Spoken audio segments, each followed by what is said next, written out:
Anytime you put 5 women together, even when they don't know each other very well, you get magic. And that's exactly what happened. Our participants included Kimma Cunningham, pastor of 2 churches and worship leader at Central State University. Rachel Blanks, a 4th grade teacher and founder of Simply Savory, her own blend of spices. Jordan Calhoun, a new mom and multi-business owner, including a startup called Unemotional and a beauty brand called Smooch. Officer Letha Savage, mom, wife, high school teacher, and a 21-year veteran of the Dayton Police Department. And Linda Wells, retired from Standard Register, a mom, grandmother, and co-owner of JW's Wine Cellar. First topic, raising black sons in today's world. So you've got to know who you are as an individual, because if you don't, you'll fall privy to what other people say that you are. Linda taught that to her sons and now to the next generation. And my grandsons are biracial, but I tell them when the world looks at you, they don't see you as a biracial.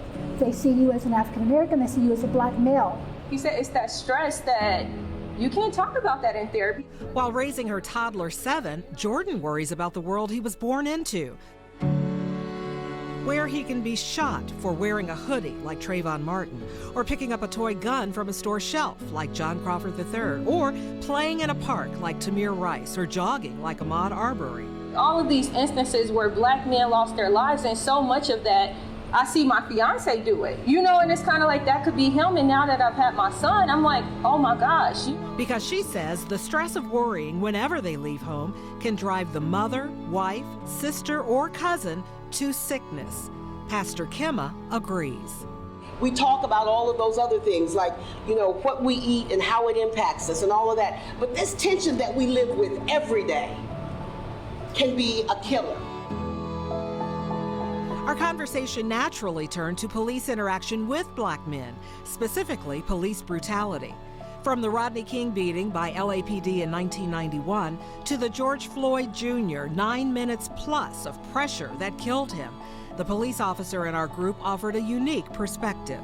I put on this uniform, but at the end of the day, I'm still a mom. I am still responsible for raising this black male child. So she sat him down several times. When you go out with your friends, it may be 5 of you, 4 of you are going to be white, 1's going to be black.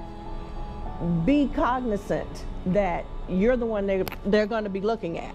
And while Rachel doesn't have a son, per se, she is influencing dozens of boys every day in her 4th grade classroom. She teaches them it's not always about color. I was like, listen, you are responsible for you. So you can walk around with the sagging pants and the attitude and think that you can go off on an officer and think that nothing is going to happen. You're in the wrong.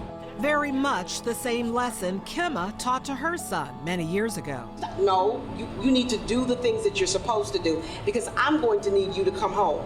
Such incredible insight into the minds, thoughts, feelings, and behaviors of black women. Tomorrow, our conversation continues when we talk about black hair in the corporate culture, the black church, then and now, and having the talk with our black sons. That's tomorrow. For now, though, Letitia Perry, News Center 7.